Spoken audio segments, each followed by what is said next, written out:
es que pues, me han hecho entrega de un regalo escrito por la embajadora de las Relaciones Exteriores de México de 1981 al 2000, ahora mismo, que yo creo que podríamos poner aquí, incluso si el director de la Real Academia me deja ese libro, lo ponemos aquí.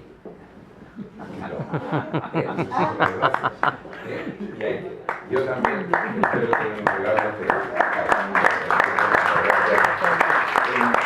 pensando yo digo, bueno, esto es que es un asunto de familia. ¿Y qué quiero decir? Cuando está aquí don Enrique Iglesias, con quien me ha cumplido el honor de trabajar, muchísimas gracias, de trabajar 8 años, y el primer secretario de Cooperación Iberoamericana, la primera persona que inició este ejercicio de convivencia y de diálogo, era Jorge Alberto Lozoya, ilustre mexicano, y me acuerdo que en tiempos trabajaba yo en la presidencia del gobierno y fui a buscarle al aeropuerto y le llevé un pequeño llavero de plata, no puede ser para un mexicano, no puede ser de otra manera, y le dije, embajador, para las llaves de su casa española. Poco después, tiempo después, pues me ofreció trabajar con él y ahí me incorporé al proyecto iberoamericano. Pero es que todo esto es una cuestión de familia.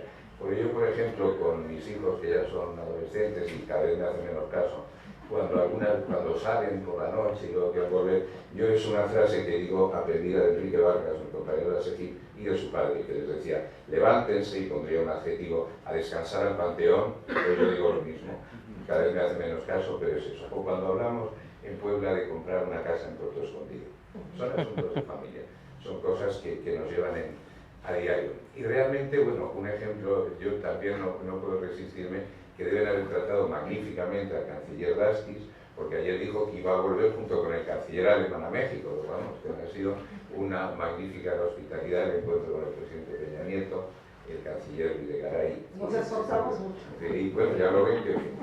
Y entonces, bueno, pues frente a este panorama realmente espléndido de la relación binacional, donde estas comisiones binacionales que ahora vamos a hablar 12 son como la válvula reguladora de una locomotora que va a toda máquina. Entonces, pues cómo esa relación bilateral espléndida y que ya tiene estos 40 años, cómo de alguna forma se proyecta esto en el espacio iberoamericano.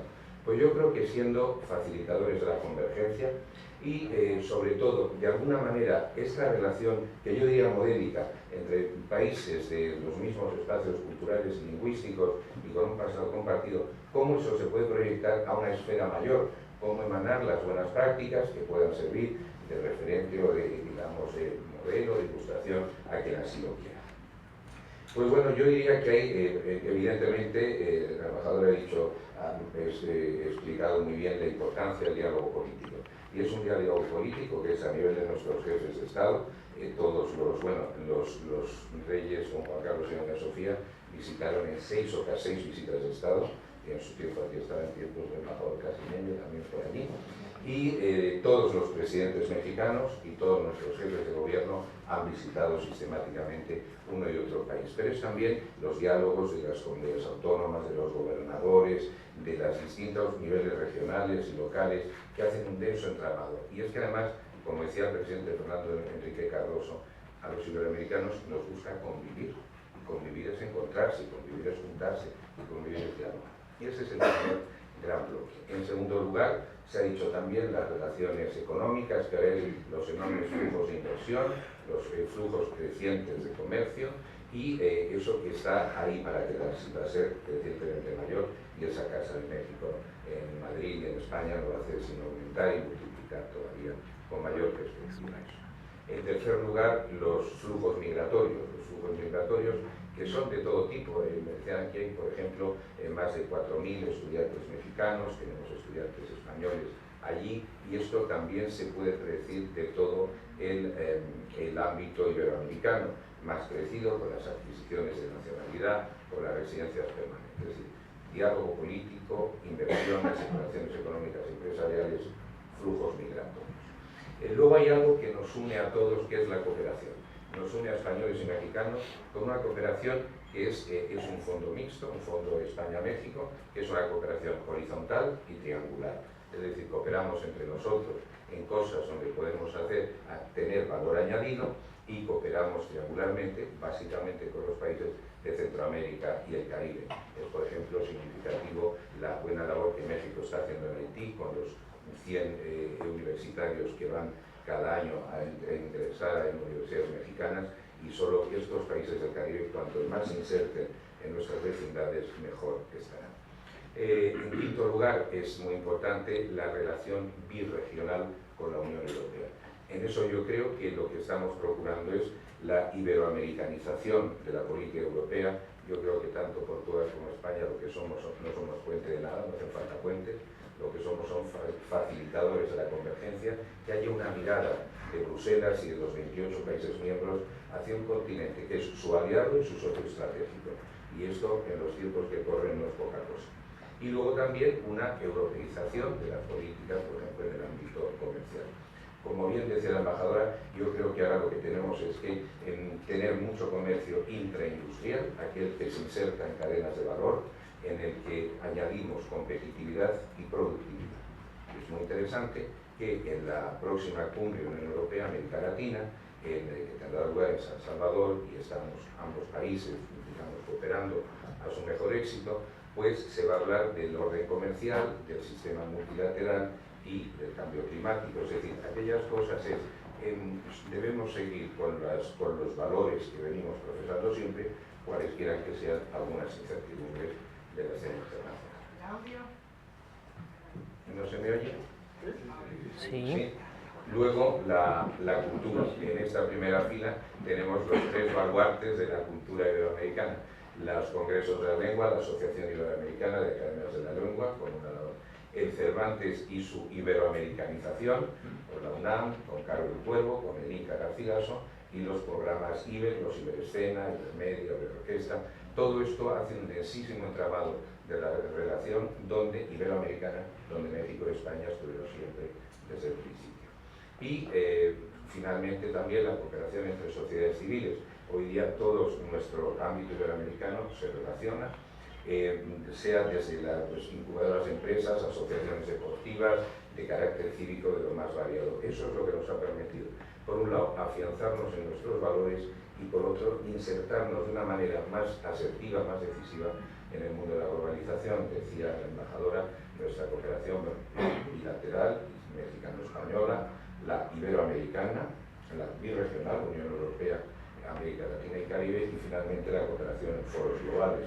Somos firmes aliados en la defensa de los derechos humanos, del multilateralismo, de la paz y del cambio climático, entre otras muchas cosas mantenidas, y nos apoyamos mutuamente. Yo creo que es un win-win, es un enriquecernos, y esto tiene mucha trayectoria.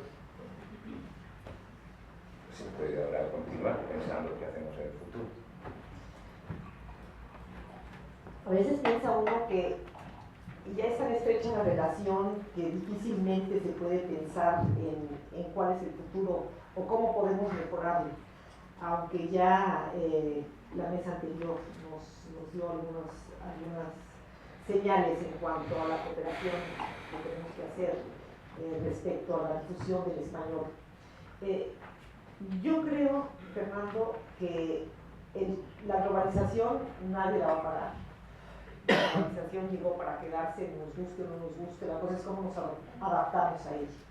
Y en el tema de la globalización es muy importante la identidad. Nosotros compartimos una identidad, nosotros compartimos una forma de ver el mundo, de percibirlo. Obviamente la lengua nos ayuda mucho, el pasado, la historia común, hasta los sistemas legales se parecen. Pero cuando ha habido un enfrentamiento con el exterior, como mencionaba José Carreño, que de alguna manera hemos sentido una afrenta a nuestra identidad con la construcción de un muro, la reacción de mexicanos, de latinoamericanos, ha sido, nos hemos sentido agredidos, pero los españoles también. O sea, finalmente todos somos hispanos y todos hemos reaccionado con el orgullo que tenemos en nuestra identidad, en nuestra lengua, en nuestra cultura, y que es una cultura abierta. Nuestra cultura es una cultura basada en el mestizaje. En el caso clarísimo de México lo tenemos como el emblema mismo. Bueno, y en el caso de la UNAM todavía más, ¿no? En el mismo sello de la UNAM está por mi raza hablará el espíritu. Es ese orgullo del mestizaje que tenemos los mexicanos, ese orgullo de nuestra parte indígena, ese orgullo de nuestra parte española, pero que esa parte española también a su vez tiene un orgullo del mestizaje. Aquí los españoles hacen alarde de que por aquí han pasado distintas culturas, distintos pueblos, distintas razas, si se puede usar la palabra hoy en día, ya es políticamente correcto, pero que los españoles son el resultado de esa mezcla y ciertamente cuando llegaron a América fueron los únicos europeos que tuvieron ese afán por integrarse, por mezclarse, por dar el paso y quedarse ya para siempre, no nada más al integrarse con la población indígena que había allí. Por todas las dificultades y todas las complejidades que ello ha significado. Y por eso yo creo que, volviendo al tema que se tocó en la mesa anterior del exilio español en México, que fue una contribución tan importante en términos intelectuales, también lo fue para equilibrar nuestra identidad, porque de alguna manera la Revolución Mexicana, que sirvió para darnos una identidad tan fuerte y tan necia, enfatizaba tal vez demasiado en lo indígena y quería borrar lo español.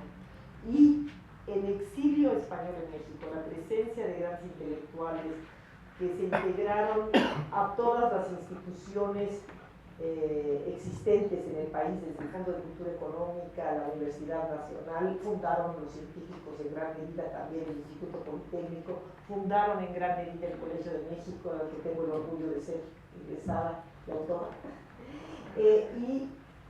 vieron este equilibrio que nos da tanto gusto, ¿no? del mestizaje. Y también hay otro punto, Fernando, que me gustaría tocar contigo, que es el tema en nuestras respectivas políticas exteriores, de la importancia que damos al derecho internacional, de la prioridad que damos a la codificación del derecho internacional, de la construcción de acuerdos, de la construcción de instituciones que vengan justamente a regular esta globalización, que a veces parece salvaje e indomable, pero que trae muchos beneficios y que debidamente encauzada a través de este tejido de instituciones a nivel global, basadas en la universalidad de las Naciones Unidas, nos puede dar un futuro mucho más acogedor, tanto a los hispanohablantes, que nos identificamos tanto, a los iberoamericanos, que nos identificamos tanto, como al resto del mundo. Muchísimas gracias.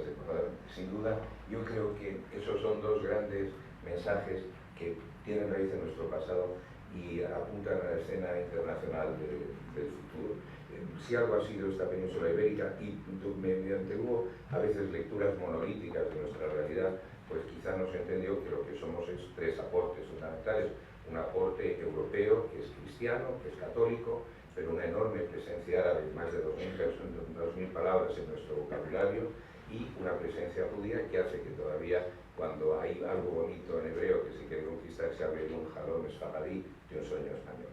Y cuando uno ve los colores de la calavera mexicana y piensa cómo es la cerámica marroquí y ve unas civilizaciones, algo ha fluido por aquí, algo ha fluido en las cosas que ha sido un sincretismo en muchas cosas. Ese mestizaje es también propio de la península ibérica y propio de América Latina.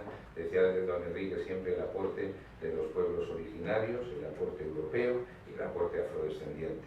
Y se me hace a mí que ahora que tenemos, por ejemplo, hacia en el Oriente Próximo esos dramas y algunos problemas también severos de convivencia de minorías, incluso en el este europeo, me hace a mí que esta idea del mestizaje como un activo propio, como algo que es una raíz y un núcleo de la convivencia en México, es también una buena práctica para la sociedad internacional. Yo creo que el mundo dentro de los próximos 25 años se parecerá mucho a América Latina, y mejor que esas prácticas de convivencia, donde no hay choque de civilizaciones, donde no hay conflictos de cultura, mejor que el ámbito internacional lo pueda incorporar y absorber.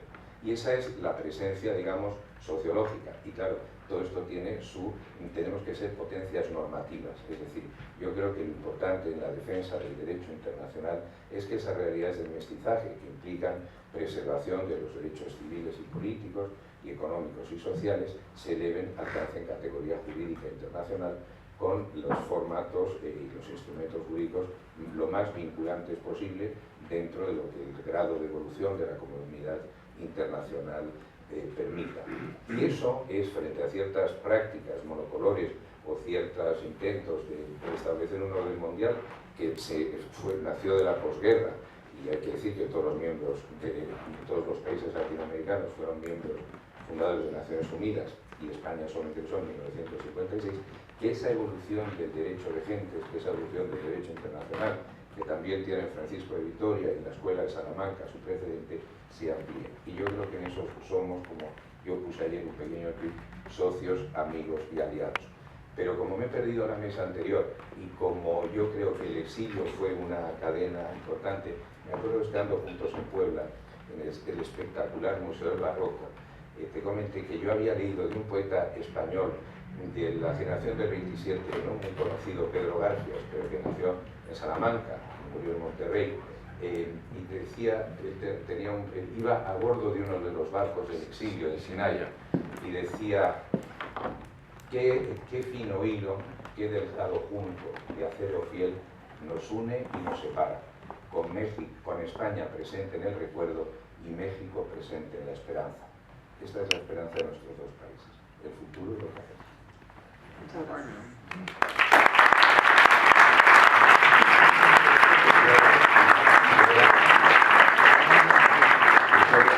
Lo que quería yo es, como me han regalado este magnífico libro que me apresuro a leer, como testimonio de respeto a la embajadora y de amor a México, y hacer una entrega en homenaje.